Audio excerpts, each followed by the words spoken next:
자, 오늘 사도행전은 13장 12절에서 23절까지에 있는 말씀을 가지고 이스라엘을 위해 구주를 세우셨으니 예수라. 근데 이제 이 예수라는 말은 번역에만 남아 있고요. 원어에는 없어요. 구주를 세우셨으니 거기까지만 있어요. 근데 어쨌든 그 뒤에 설명이 나오니까 우선 이 말씀을 우리가 하나님 말씀을 볼게요. 제가 한 절 읽고 여러분도 한 절 읽고 교독하겠습니다. 마지막 23절은 우리 다 같이 봉독합니다. 이에 총독이 그렇게 된 것을 보고 믿으며 주의 가르치심을 기이 여기니라. 바울과 및 동행하는 사람들이 바보에서 배 타고 밤밀리아에 있는 버가에 이르니 요한은 저희에게서 떠나 예루살렘으로 돌아가고 저희는 버가로부터 지나 비시디아 안디옥에 이르러 안식일에 회당에 들어가 앉으니라. 율법과 선지자의 글을 읽은 후에 회당장들이 사람을 보내어 물어가로되 형제들아 만일 백성을 권할 말이 있거든 말하라 하니 바울이 일어나 선짓하며 말하되 이스라엘 사람들과 및 하나님을 경외하는 사람들아 들으라. 이 이스라엘 백성의 하나님이 우리 조상들을 택하시고 애굽 땅에서 나그네 된 백성을 높여 큰 권능으로 인도하여 내사 광야에서 약 40년간 저희의 소행을 참으시고 가나안 땅 7 족속을 멸하사 그 땅을 기업으로 주시고 약 450년간 그 후에 선지자 사무엘 때까지 사사를 주셨더니 그 후에 저희가 왕을 구하거늘 하나님이 베냐민 지파 사람 기스의 아들 사울을 40년간 주셨다가 패하시고 다윗을 왕으로 세우시고 증거하여 가라사대 내가 이새의 아들 다윗을 만나니 내 마음에 합한 사람이라 내 뜻을 다 이루게 하리라 하시더니 하나님이 약속하신 대로 이 사람의 씨에서 이스라엘을 위하여 구주를 세우셨으니 곧 예수라. 아멘. 우리 잠깐 기도하겠습니다.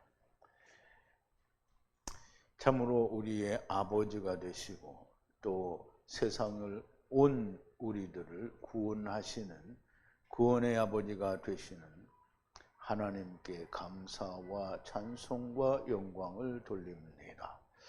아버지 하나님, 우리를 데리고 오셔서 또 데리고 가시니 우리가 이 아버지를 떠나서 할 수 있는 것이 무엇이 있겠습니까?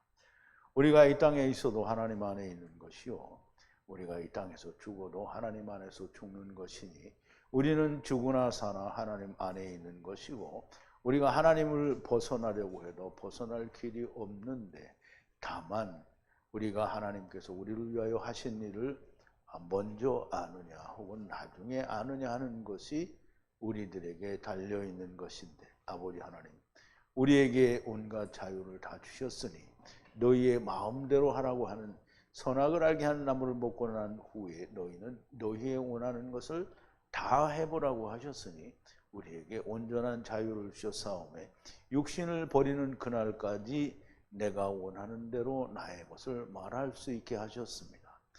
그러나 그렇게까지 자기의 원하는 것을 말하는 자는 결국 음부에 가서 하나님께 다시 배워야 하는 그런 지경에 이르게 되고 먼저 우리가 하나님께 은혜를 받은 자들은 왕같은 제사장으로 메시아 왕국에서 이스라엘과 이방인들 중에 남은 자들을 다스리는 권세를 주셨으니 누구든지 먼저 되는 자가 되기를 바라지 않겠습니까?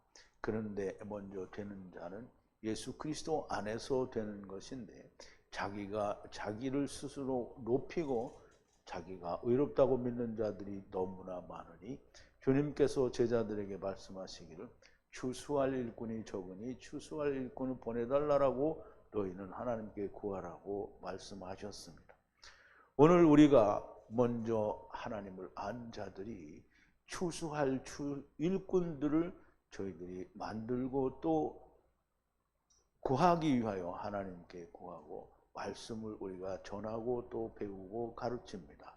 아버지 하나님, 필요하신 대로 추수한 일꾼들이 많이 나오도록 하나님께서 이끌어 주시옵소서. 예수님의 이름으로 기도하옵나이다. 아멘. 자, 이제 오늘 주제는 이스라엘을 위해 구주를 세우셨으니 그랬어요. 그럼 이제 사도 바울은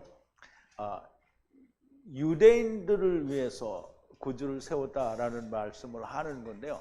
사실은 이스라엘은 천하 만민이 이스라엘입니다. 12지파라는 말은 10지파는 10족속이고요. 10족속은 천하 만민을 말하는데요. 그 천하 만민이 요셉 지파, 즉 유다의 집안에서 나오는 예수 그리스도로 말미암아 천하 만민이 구원을 받겠다라는 그런 의미가 됩니다. 그러나 항상 성경은 유대인과 큰 이스라엘, 즉 작은 이스라엘과 큰 이스라엘을 항상 구분해서 말을 하기 때문에 우리가 그런 부분에 대해서 잘 마음을 두고 분별하여 말할 수 있어야 됩니다.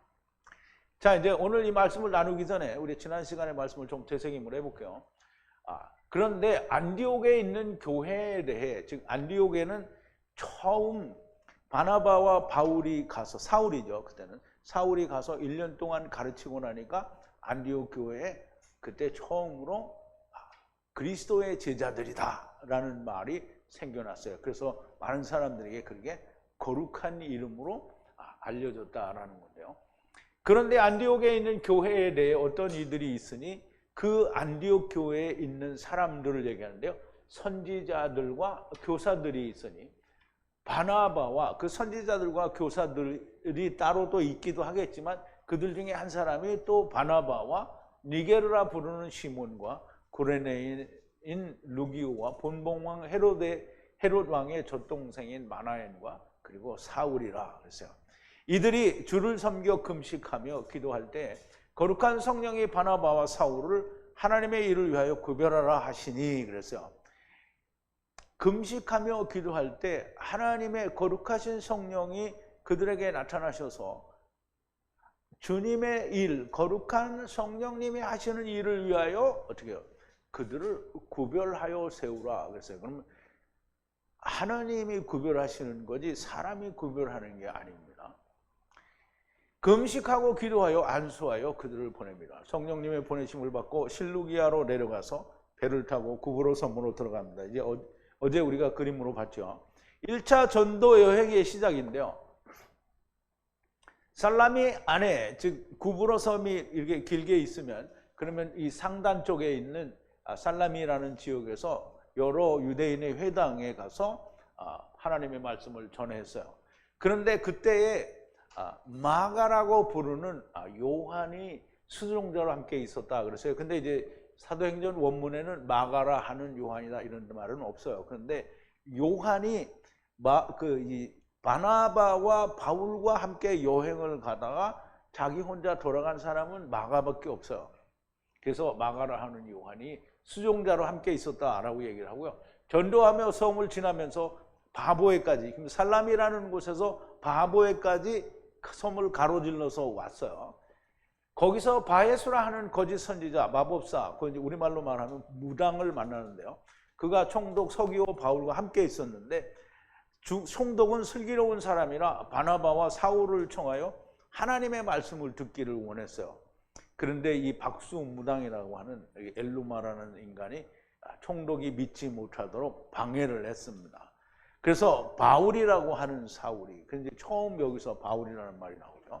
거룩한 성령이 충만하여, 그냥 우리가 그냥 느낌으로 뭔가 막 충만하다 이런 게 아니고요.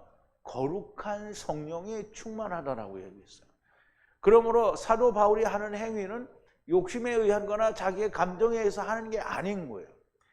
주목하여 보고 가로되 모든 괴계와 모든 악행이 가득한 마귀 자식아, 모든 의의 원수야, 주의 바른 길을 굽게 하기를 그만두지 않겠느냐. 그러면 이 사람이 하는 일이 성령님의, 즉 하나님의 보시기에는 악한 일로 보이는 거예요. 근데 우리가 이 사람은 특별히 악하다 이런 게 아니고요. 하나님을 떠난 자들이 행하는 모든 일이 다 마귀 자식의 행동이에요. 그러면서 나는 다 잘하는데 이거 하나만 악해, 이런 건 없는 거예요.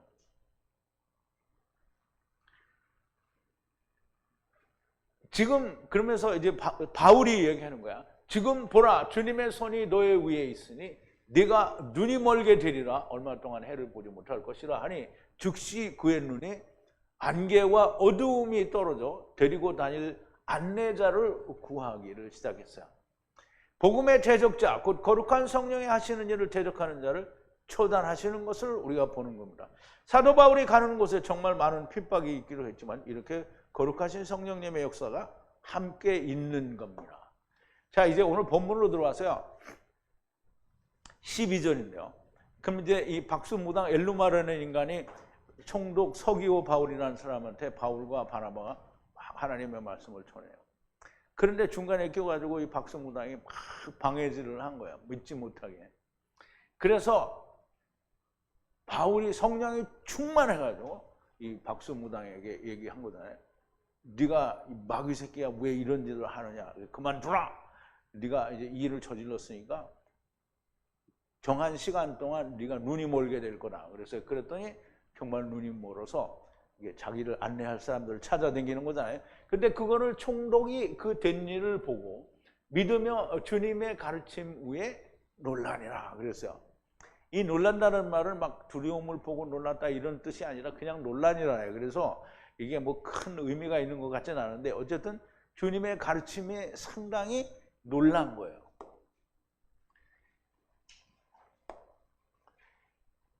총독이 보거나 이제 알았다라는 뜻이에요. 총독이. 그리고 이제 보게 되었고요. 그래서 믿어요. 하나님의 말씀, 바울이 이야기하고 하나님의 말씀을 하는 것과 그 된 일에 대해서 이제 보고 믿는 거예요. 그리고 가르침, 디다케죠. 주님의 가르침 위에 놀란다는 거예요. 경이롭다라는 의미도 같이 있겠죠. 무당 바예수가 바울의 말에 의해 말에 의해 성령님의 역사에 의해서 눈이 멀게 되고 데리고 다닐 안내자를 찾는 것을 보고 믿으며 그리고 주의 가르침에 대해서 놀란다라는 거죠. 자, 13절인데요. 바울과 동행자들은 바보에서 배를 타고 밤빌리아 버거로 왔으나 그런데 요한은 떠나 자기 스스로 예루살렘으로 돌아가니라 그랬어요.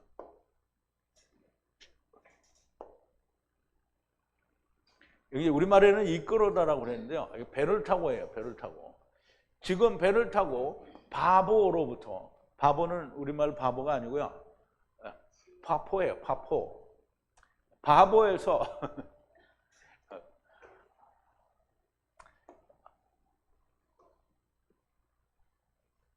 그러니까 바울과 및 여기서는 이제 동행하는 사람들인데요. 바울과 동행하는 사람들이 바보로부터 이제 이끌어와서 어디로 가냐면 밤빌리아 버가라는 데요. 버거 아니고요. 버가예요. 버가. 그런데 요한은 떠났어요. 그들로부터 되돌아서 어디로 갔냐면 예루살렘으로 갔어요. 예루살렘에서 왔거든요. 그러니까 안디옥으로 왔다가 안디옥에서 이 구브로 섬으로 와서 구브로 섬의 살루마에 뭐야? 왜 갑자기 살루마? 거기서 바보로 왔는데 바보에서 배 타고 또 간다니까 요한은 거기서 배를 타고 안디옥으로 안 가고 예루살렘으로 갔어요. 그래서 예루살렘으로 갔다고 하는 거예요. 바울과 동행자들은 배를 타고 밤빌리아 버거로 갔는데 그럼 이제 어디로 갔는지 우리가 그림으로 한번 보자고요. 이게 조금 이제 큰 그림인데요. 여기가 안디옥인데요. 여기가 이게 실루기아인데 여기서 배를 타고 살라미로 왔잖아요. 살라미에 와서 여기서 이제 복음을 전하다가 바보로 왔어요. 여기가 바보예요. 바보들만 사는 데가 바보인가 봐요. 근데 이제 여기서 밤빌리아 버가가 여기거든요. 근데 여기서 배를 타고 이리 가는데 요한은 자기 혼자 스스로 어디로 왔어요? 예루살렘으로 돌아왔어요. 여기로 돌아왔어요. 그러니까 여기가 이제 요한이 사도 요한 아니고요. 그냥 요한이에요. 마가를 하는 요한이 이렇게 도망오니까. 근데 이 요한은 성경에는 바나바의 조카라고 그래 있는데 조카 아니고요. 그냥 사촌이에요. 사촌. 그러면 바나바는 자기 사촌이니 가깝잖아요. 근데 여기서 도망을 갔잖아요. 여기 도망을 갔으니까 바울이 화가 났어. 같이 다니기로 하고 도망갔잖아요. 화가 난 거예요. 그래서 나중에 다시 또 바나바하고 바울하고 어디 전도 여행을 또 가자 그랬는데 바나바는 또 마가를 데려가자는 거예요. 그래 바울이 막 화딱지가 나가지고 함께 일하자고 하다 도망간 놈을 왜 데려가냐? 그럼 싸울 일이 아니잖아요. 근데 막 뒤지게 싸웠어요, 둘이. 그래서 서로 화딱지가 나가지고 그럼 너대로 가, 난 나대로 갈게. 이렇게 헤어진 거예요. 진짜 그렇게 했는지는 잘 모르지만 좌우지간에 헤어졌어요.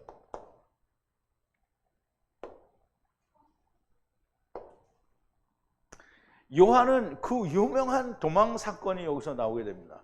일행을 떠나서 혼자서 예루살렘으로 돌아갔고요. 나중에 바울과 바나바가 크게 싸우는 원인이 됩니다. 자, 14절인데요.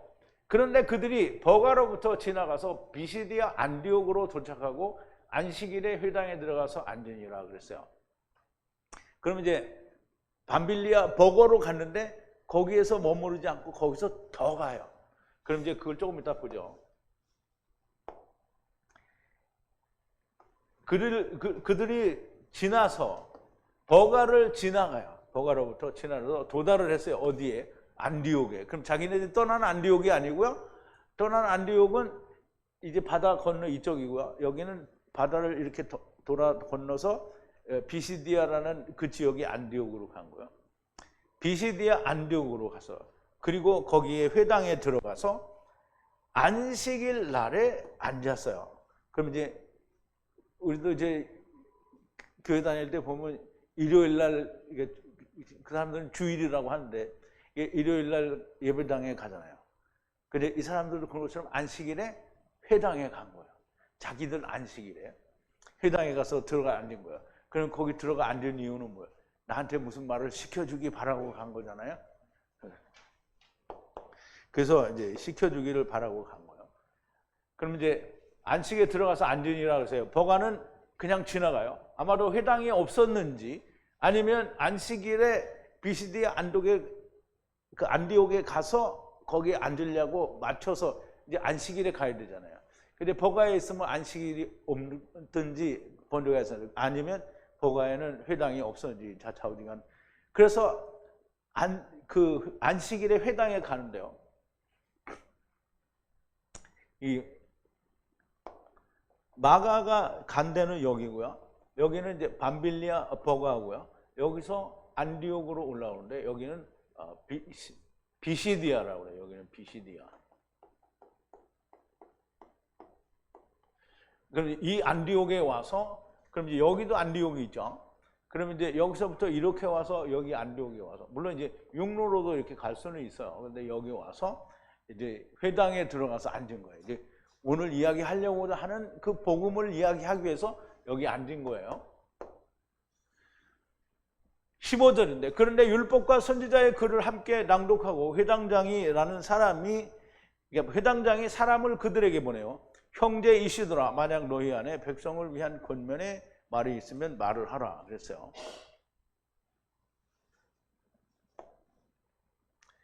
자, 그런데 함께 낭독을 했어요. 율법을 낭독하고 선지자의 율법을 낭독하고 그리고 회당장이 누군가를 보냈어요. 어디로? 누구에게로?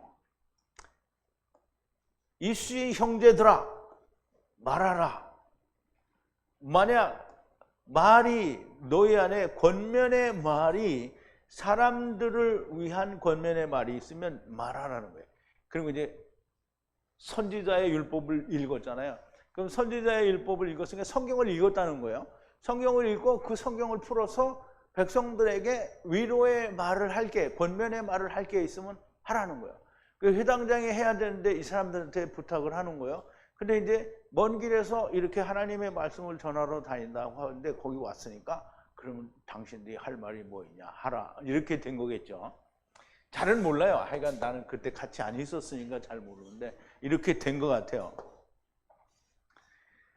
성경에 나타난 것으로만 미루어 보건대 유대인들이 회당에 안식일에 모여서 율법과 선지자의 글을 낭독하고 아마 자기들끼리 그거를 묵상을 하는 것 같아요. 그런데 그날 방문한 자가 왔는데 범상치 않으니까 그러면 특별히 권면의 말이 있으면 부탁을 했던 것으로 보입니다.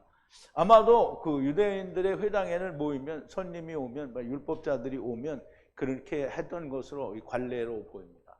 어떤 율법과 선지자의 글을 읽었는지는 잘 모릅니다. 특별히 어디를 읽었다라는 말이 없기 때문에. 그런데 이제 16절인데요. 바울이 일어나서 손짓하며 말하되 이스라엘 이시드라, 이시드라는 분명히 이게 아네르드라 이렇게 돼 있거든요. 하나님을 경외하는 사람들아 들으시라 그랬어요. 근데 일어났어요. 바울이 일어났어요. 바울이 일어나서 그리고 신호를 했어요. 손을 들어서 이제 내가 하겠다 이렇게 손을 들어서 그러면 이제 말하기를 아네르 남성 이시드라 이스라엘 이시드라 그리고 하나님을 경외하는 사람들아 여기 들으라 하는 거예요. 들으라. 여기가 끝이고 들으라. 하나님을 경외하는 사람들아 들으라. 그럼 이제 이 말에는 상당히 깔려 있는 게 있어요. 이스라엘 사람들은 그럼 이스라엘 백성들아 아네르들아 이렇게 얘기했고요. 하나님을 경외하는 자들아 들으라. 그럼 이제 자기들은 하나님을 경외하는 자가 돼야 되겠죠. 하나님을 경외하는 자가 돼야 이제 하나님 말씀을 들어야 되는 거예요. 바울이 똑똑한 사람이에요. 바울이 일어나서 이스라엘 이시드라 하나님을 경외하는 사람들아 들으라고 하나님의 말씀을 선포하려는 겁니다. 그럼 이제 바울의 얘기는 뭐냐면 하나님을 경외하는 사람, 내가 지금 하나님의 말씀을 전하는 거야. 그러니까 잘 들어. 이제 이런 의도가 깔린 거예요. 잘 들으시오. 막 이런 거죠. 자, 17절인데요. 이 백성의 하나님께서 우리의 조상들을 택하시고 애굽 땅 안에서 나그네 된 백성들을 높이어서 큰 권능과 함께 그들로부터 조상들을 이끌고 나오셨다는 거예요. 그럼 이제 바울이 그랬잖아요. 이스라엘 이시드라 이렇게 했잖아요. 그럼 굉장히 거기는 큰 자부심이 있는 거예요. 이 이스라엘 백성의 하나님이 그랬어요. 그러면 이 이스라엘 백성의 하나님이니까 그러면 그러니까 유대인들이 섬기는 여호와 하나님을 말하는 거죠. 애굽에서 자기들을 이끌고 나온 하나님, 그 하나님을 말하는 거예요. 이 백성들이에요. 사람들, 백성들의 하나님, 이 백성들의 하나님이 골랐어요. 택했단 말이에요. 누구를? 우리의 조상들을 택했단 말이에요. 그리고 어디에 있는 조상들을 택했냐면 사람들을 높였는데 어디 안에 있는 애굽 땅 안에 나그네 된 사람들, 백성들을 높였어요. 근데 우리의 조상들이 거기에, 그러니까 이 말에는 이스라엘 백성들이 자기 조상들은 애굽에서 종살이하다 일로 넘어왔다는 걸 다 알아요. 왜냐하면 분명히 하나님께서 출애굽기 얘기할 때마다 이런 거를 후손들에게 다 알려주라. 때마다 무슨 일이 있으면 이거 왜 하냐 그러면 다 알려주라 이렇게 얘기를 했잖아요. 우리 다 배웠어요. 그러니까 다 그걸 배웠단 말이에요. 그러니까 유대인의 회당에서 이 얘기를 하니까 이렇게 말해도 이 사람들이 이게 우리 조상들이 이랬다지 다 아는 거예요. 그리고 함께 팔과 함께 높은, 이건 이제 구약에서 말하면 하나님의 큰 팔과 이런 뜻이에요. 팔로 이끌어 내려왔어요. 어떻게? 그들을 애굽으로부터 그 조상들을 큰 팔로 이끌어냈단 말이에요. 어떻게 이끌어내? 그 사람들을 높여서 애굽에서 막 높여가지고, 그럼 10가지 재앙에서 이스라엘 그 심판에서 이스라엘 백성들은 하나도 당하지 않았잖아요. 하나님이 이스라엘 백성을 막 높인 거예요. 어디서? 애굽 사람들에게서. 그렇게 해서 이끌고 나왔다는 거죠. 그러면 이제 그러니까 이스라엘의 역사를 조상들을 통해서 잘 아는 이 사람들은 이 말이 무슨 말인지 아는 거예요. 그런데 이제 보세요. 애굽 땅에서 나그네 되었던 이 백성을 하나님이 택하사 이 백성을 들어올려 하나님이 큰 팔로 애굽에서 우리 조상들을 이끌고 나오셨고 정말 많은 이야기들을 생략합니다.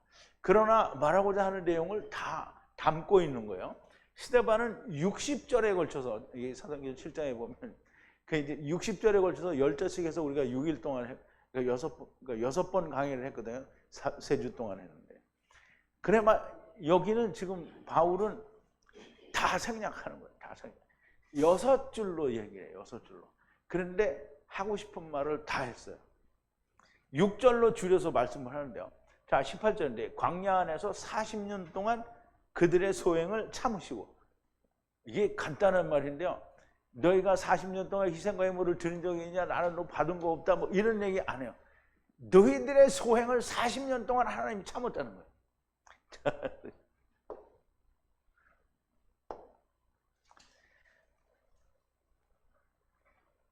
40년 시간 동안 40년과 이제 같이 이런 말인데요. 소행을 참다라는 말인데 그들의 소행을, 지금 자기 조상들의 소행을 참았다는 거죠. 어디에서? 광야 안에서. 그걸 하나님이 참았다는 거예요. 그리고 어떻게 했어요? 가나안 땅에 들여보내줬다는 거예요. 그 2명만들하고 다 광야에서 태어난 사람들이 들어갔죠. 큰 팔로 애굽에서 이끌고 나오셨어도 광야에서 말씀을 순종치 않았다라는 얘기를 하는 거죠. 시내산에서 금송아지를 만들고 광야에서 믿지 않아서 40년을 돌아가는데도 그 수없이 믿지 않고 불평을 쏟아낸 것을 다 참아내셨다는 거예요. 그리고 가나안 땅을 주셔요. 19절인데요. 가나안 땅 안에 7 족속을 멸하시고 그들의 땅을 백성들에게 유업으로 주셨습니다. 그들과 함께 400년과 50년 동안을. 근데 여기는 참 이게 해석하기에 문제가 있어. 왜냐하면 우선 원어를 좀 볼게요. 그리고 무너뜨리셨어요. 이방인 7 족속을 그 가나안 땅에서 무너뜨리시고 유산으로 나누어 줬어요. 그 가나안 땅을 그들의 경작지로 그들에게 나누어 주셨어요. 그리고 함께 이것들과 같이 해를 얼마나? 400해를 그리고 50해를 함께 이것들과 있게 하셨다는 거예요. 가나안 땅에 유업으로 주신 땅에. 근데 이제 잘 생각해 봐요. 이스라엘이 가나안 땅에 들어와서 멸망할 때까지 450년만 됐겠어요? 이제 이 설명을 드릴게요.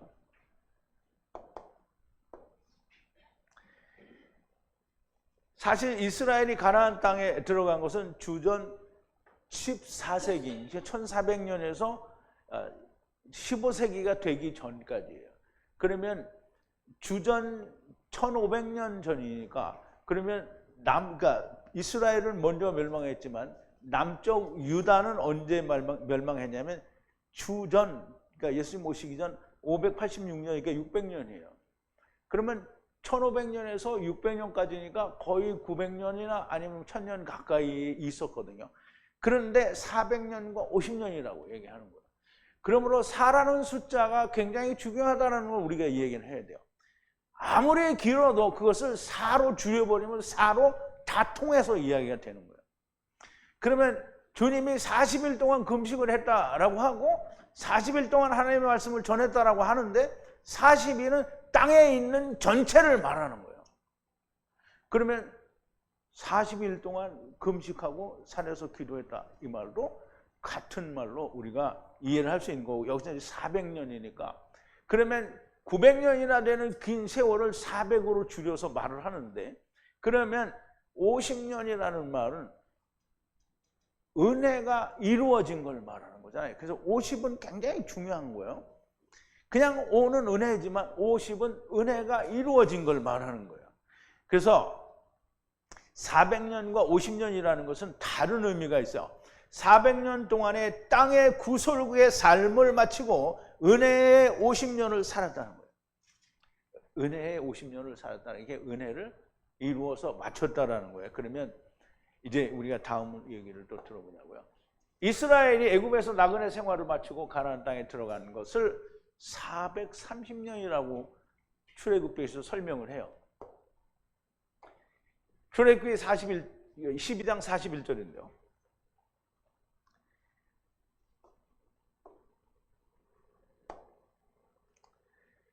(400년과) 그리고 30년 끝에 하야하였다는 거예요.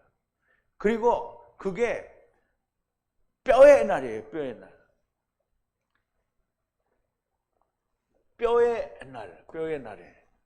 뼈의 날에 하야했다는 거예요. 그러면 이스라엘이 애굽에서 나가는 게 30이잖아요. 30은 3이 이루어지는 그때에 애굽에서부터 나가는 거예요.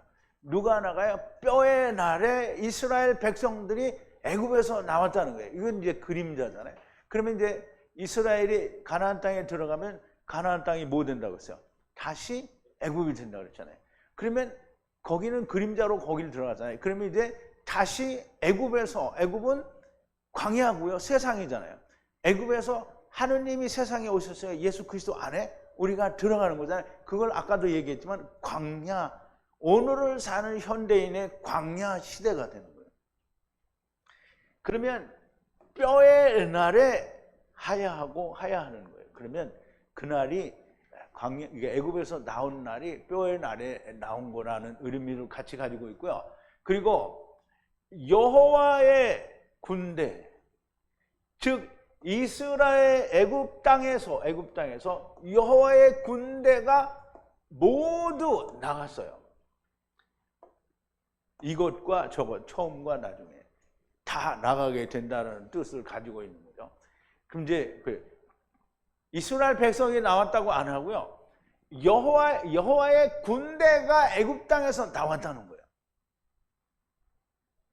아까도 얘기했죠. 여호와의 군대인 이스라엘의 하나님이라고 그랬잖아요.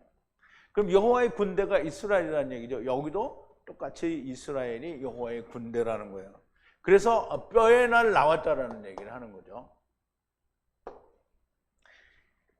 그래서 30년은 예수 그리스도의 그림자이고 50년은 모든 율법의 마침을 말하는 것이라고 우리가 보면 좋을 거라고 생각이 됩니다. 그래서 우리가 사도행전에서도 정말 이 430년이나 450년을 이야기하는데 우리가 그냥 횟수로 그럼 400년이 횟수로 안 맞잖아요. 출애굽은 사람들이 막 두드러 맞춰서 400년이 맞아요. 400년 동안 있었는데 여기는 안 맞죠. 자, 어쨌든 20절로 넘어갑니다. 그 후에 선지자 사무엘의 때까지 사사를 주셨어요. 그러면 이제 여호수아를 이어서 사사들이 이스라엘을 이끌었어요. 근데 사사를 주셨다가 보세요. 사사를 먼저 주셨다라는 거. 주셨어요. 사사 혹은 재판관이라는 뜻인데요. 언제까지? 사무엘 선지자 때까지 사사를 주셨어요. 그럼 이제 선지자 사무엘은 사사들은 따로 있고 선지자는 또 따로 있어요. 그러니까 선지자 사무엘의 때까지 사사를 계속 이어줬거든요. 그런데 이스라엘 백성이 사무엘한테 가서 우리에게도 왕을 달라. 이방인을 보니까 왕이 있는데 이거는 막 이방이 막 크고 막 자기들이 보기에 너무 부러운 거야. 왕을 달라. 그런데 왕을 주면 하나님이 얘기했어요. 왕을 주면 네가 그들의 노예가 되리라. 좋다는 거야. 왜 주세요. 미친놈처럼 그냥 밤새도록 통곡을 하고 주세요. 하나님이 할 수 없이 줍니다. 그래서 이제 사무엘 때까지 사사를 줬어요. 사사를 주셨다. 앞에서 언급한 450년은 이제 과로 아니에요. 그러니까 이게 의미가 특별하다라는 뜻을 가지고 있고요. 그 후에는 가나안 땅에 들어가서 유업을 분배를 받은 후 사무엘 때까지 사사를 주셨었습니다. 근데 21절에 보니까 그 후에 저희가 왕을 구하니 하나님께서 그들에게 베냐민 지파 남자 기스의 아들 사울을 40년 동안 주셨다가 그랬어요.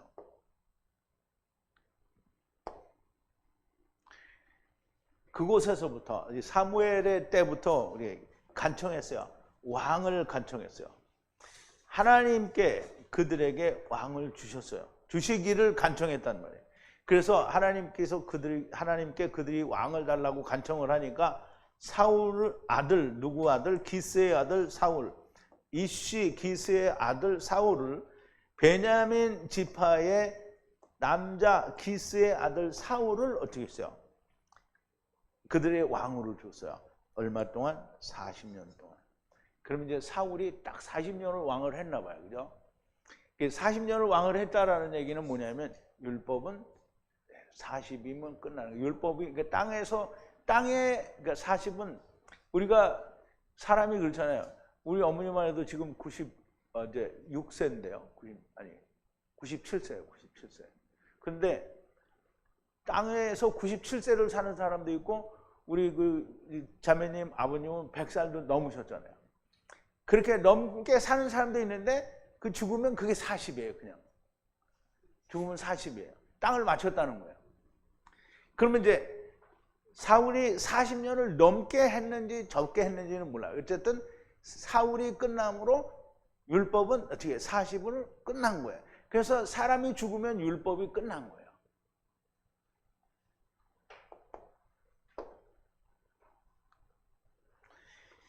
이방의 흉내를 내어 하느님의 직접 통치를 싫어하여 자기들에게도 이방과 같이 왕을 달라고 오늘날 금요 철야기도 때 막 눈물이 콧물이 되도록 통곡하며 기도하는 것처럼 왕을 달라고.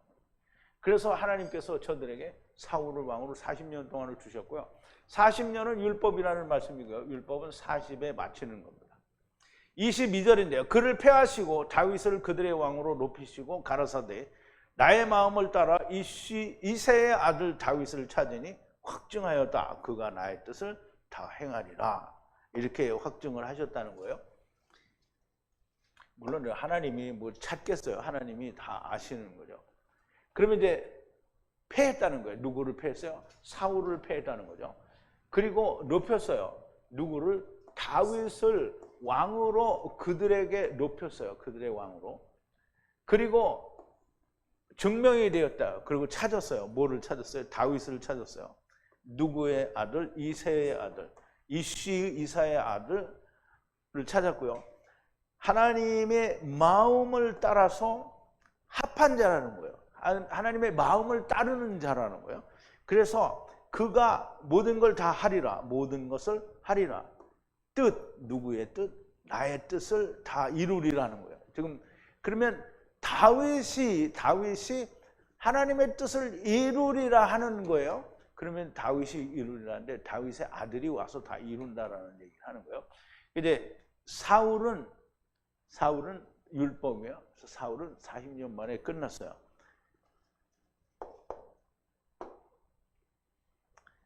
그를 폐하시고 율법을 폐하시고 다윗을 그들의 왕으로 높이시고 나의 마음을 따라 이새의 아들 다윗을 찾으니 입증되었다는 거예요.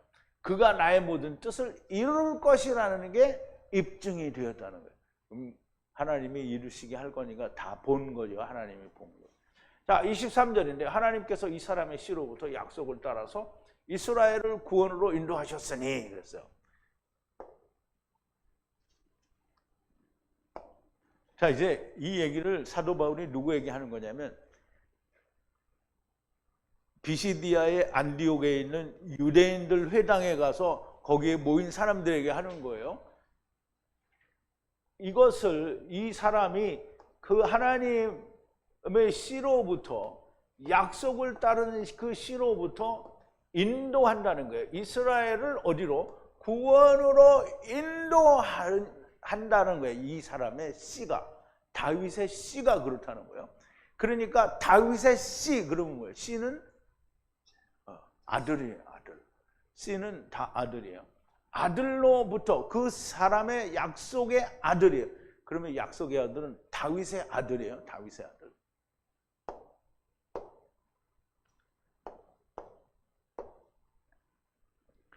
하나님께서 이 사람 곧 다윗의 씨로부터 약속을 따라서 이스라엘을 구원으로 인도하셨다라는 말씀이 되고요. 이미 이 일은 일어났잖아요. 그죠? 지금 바울과 바나바는 이미 이루시고 하늘에 오르셔서 하나님 우편에 계신 예수 그리스도를 지금 성령님과 함께 증거하는 거잖아요. 그래서 인도하셨으니 다윗의 씨로부터 약속을 따라 이스라엘의 구원을 인도하셨다라는 말씀이에요. 그런데 곧 예수라는 말은 우리말에서 첨가된 거고요. 제가 아까 얘기했죠. 예수라는 말은 우리를 씨로 우리를 구원에 인도하셨다라는 말이에요. 이게 봤죠? 따라서 구원으로 이끌으셨다는 말이죠. 이끄셨다는 말이에요.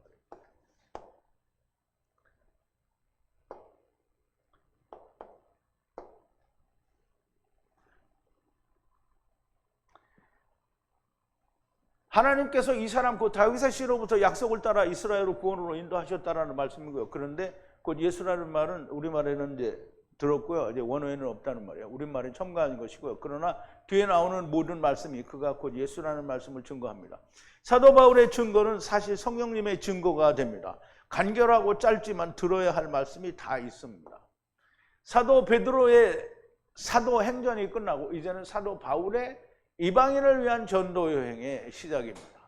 사도 바울도 성령님과 함께 처음 전도 여행을 가는 것이고 알지 못하는 이방으로 가는 것이니 아직은 쉽지 않은 여행이고 해보지 않던 여행이어서 힘들고 더욱 피곤할 것이라고 생각이 됩니다. 거기에 마가라 하는 요한이 예루살렘에서부터 함께 왔다가 스스로 돌아가 버리는 일까지 발생하니 마음이 편치 않았을 겁니다. 전도 여행을 다니다가 그냥 지나는 곳도 있고 기회가 닿아서 복음을 전할 때도 있게 됩니다. 물론 여기서는 지금 회당만 찾아다니니까 그런데 사실은 또 다른 전도 여행을 가보면 회당을 안 가고도 그냥 그 이방 지역에 있는 사람들이 믿는 자들을 만나기도 해요. 그래서 그때마다 성령님과 함께 복음을 전하게 되는데요. 사도 바울의 증거에 의하면 사울은 너무나도 명백하게 율법이고 사울은 너무나도 명백하게 율법이고 율법은 폐하져야 하고 다윗 혹은 다윗이라고 이렇게도 쓰고 다윗이라고 이렇게도 씁니다. 중간에 이 요드가 들어가기도 하는데요. 어쨌든 문이 두 개이고요. 여기도 문이 두 개입니다.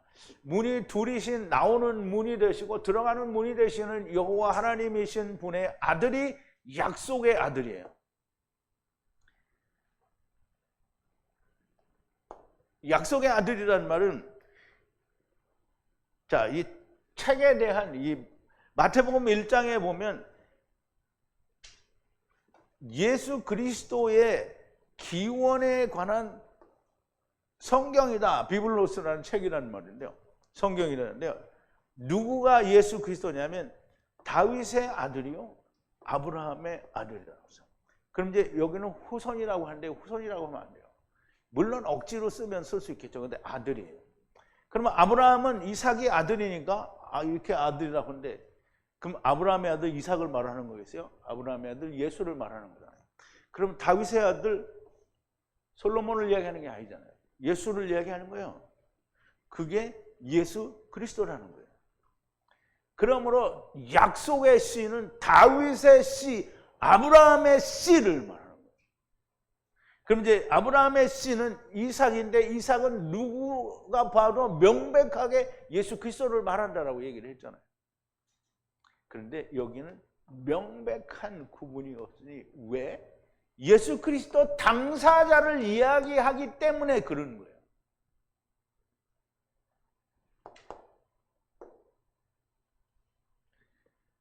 아브라함의 아들이요 다윗의 아들이신 예수 그리스도에 의해서 하나님의 뜻이 이루어진다라는 거고요. 하나님께서 그렇게 말씀하신 것이고요. 하나님의 말씀하신 것들이 이해가 안 되고 깨달아지지 않는 것은 하나님께나 그분의 말씀에 문제가 있는 것이 하나님께나 혹은 하나님의 말씀에 문제가 있는 것이 아니라 깨닫지 못하는 나에게 문제가 있는 겁니다. 그러므로 하나님의 말씀이 믿어지지 않는 사람은 자기에게 문제가 있는 것이지 세상을 발화하시고 존재하게 하신 전능하시고 전지하신 하나님께 문제가 있는 것이 아닙니다.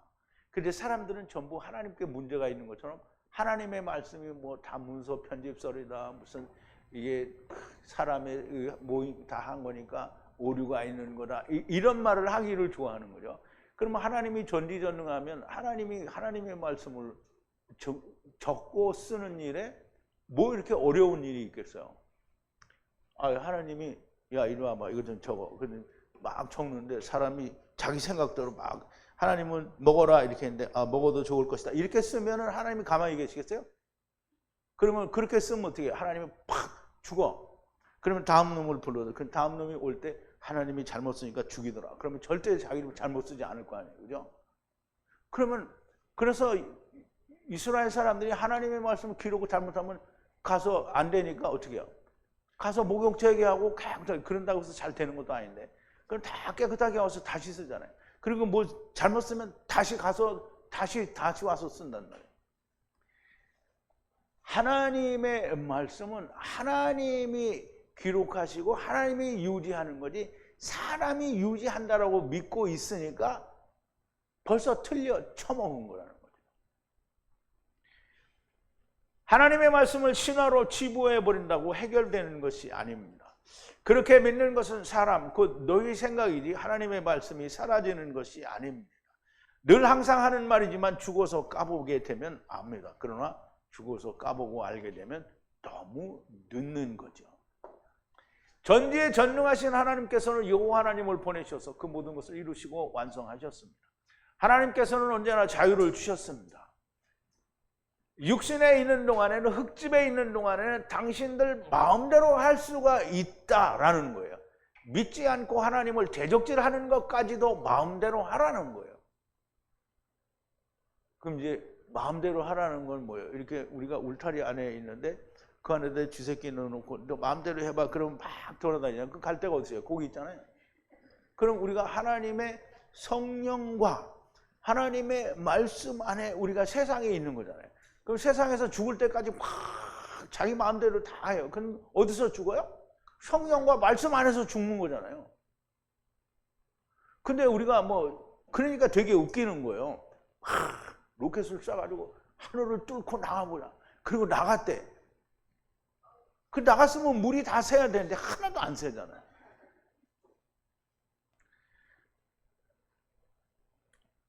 근데 다 사람들은 죽는 날까지 다 하나님 품 안에 있으니까 마음대로 해보라. 안 믿어도 괜찮다는 거예요. 왜? 안 믿으면 죽어서 내가 가르쳐준다는 거예요. 성령님이 음부에서 다 가르쳐주잖아요.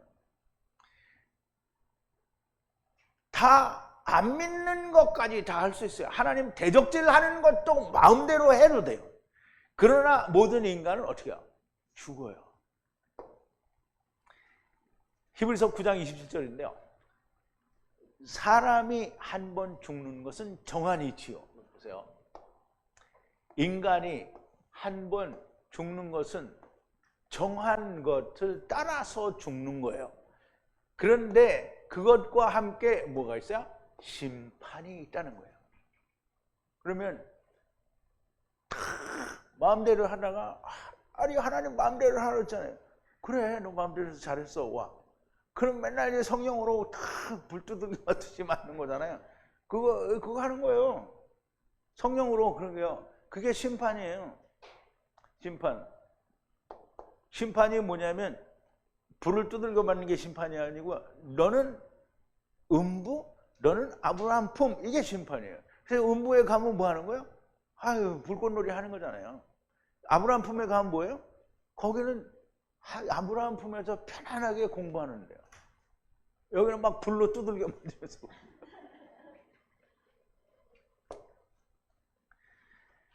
그 후 이제 다 죽고요. 그 후에는 심판이 있다라고 하셨고요. 인간은 반드시 죽습니다. 모두가 다 아는 사실이고요. 인간이 죽으면 흙으로 돌아가는 거고 그것도 다 알아요. 그런데 하나님의 심판을 믿지 않는다. 이게 웃기는 거죠. 사람이 아는 건 우리가 죽으면 흙으로 돌아가는 건 자기가 봐요. 다 알아요. 그런데 죽으면 그 영이 하나님께로 돌아간다는 건 못 봤으니까 몰라. 그러니까 그건 죽어서 까봐야 아는 거예요. 죽어서 까보면 정말 미련한 거죠. 보이지 않아서 가보지 않아서 알 수가 없어서 잘 모르지 않느냐. 그러면 잘 모르지 않느냐. 그러면 그냥 네가 모르는 대로 해. 누가 말리지도 않아요. 인간이 죽으면 흙이 되는 것은 너무나 잘 아는 것처럼 인간은 다시 하나님 앞에서 세상에 있을 때 어떻게 살았는지 심판을 받아야 됩니다. 즉 하나님이 말씀하신 이루신 것을 믿었느냐 믿지 않았느냐 이거를 심판을 받아야 되는 겁니다. 세상이 생각하는 것을 심판하는 것이 아닙니다. 하나님의 심판은 네가 하나님이 하신 일을 예수 그리스도께서 모든 것을 이루시고 율법과 복음이 하나 된 것을 믿었느냐 믿지 않았느냐 하는 것을 심판하는 거고요. 교회 다녔느냐 안 다녔느냐 이걸 심판하는 게 아닙니다. 율법과 복음이 하나가 된 것을 믿느냐는 것이고요. 첫사람 아담과 나중사람 아담이 하나가 된 것을 믿느냐를 심판하는 겁니다. 자 이제 우리 사도행전을 통해서 바울이 이 1차 전도여행을 통해서, 물론 1차 전도여행이 아직 다 끝나지 않았어요. 그런데 전도여행을 통해서 일어난 이 일들, 총독 구브로 섬에 있는 총독 서기오 바울에 있었던 일과 또 이제 안디옥에서 지금 사도 바울이 증거하는 하나님의 말씀을 통해서 우리는 정말 많은 것을 이해하고 깨닫게 되었습니다. 그래서 앞으로도 이 사도 바울의 전도 여행을 통해서 베드로가 하나님과 같이 말씀을 전해서 우리에게 많은 걸 얘기해 줬잖아요. 이 천년왕국에 대해서도 얘기하고 다비다에 대해서도 얘기하고, 그리고 또 천년왕국의 이방의 복음이 증거되어질 것에 대해서도 얘기하고 정말 많은 걸 얘기했는데요. 이제 이방의 복음이 증거되어질 것에도 이야기한 베드로의 그 말씀을 따라서 바울이 이방 지역에 다니면서 하나님이 어떻게 역사하시는지를 우리가 배우게 되는 겁니다. 우리가 이 모든 걸 배우는 동안에 큰 은혜가 있게 되기를 바라고요. 우리 기도하시겠습니다. 거룩하신 여호와 아버지 하나님, 감사와 찬송과 영광을 돌립니다. 오늘도 사도행전을 통해서 하나님의 거룩하신 말씀, 또 거룩하신 성령님의 행전에 대하여 우리가 배웠습니다. 아버지 하나님, 이 배우고 익히는 이 말씀들이 우리의 영혼을 살찌우는 참된 하나님의 말씀으로 야다되어지게 하시고, 이 야다되어진 하나님의 말씀들이 곧 우리에게 복음을 증거하고 전하는 일에 귀중하게 우리가 사용되어질 수 있도록 성령으로 충만하게 역사하여 주시옵소서. 예수님의 이름으로 기도하옵나이다. 아멘.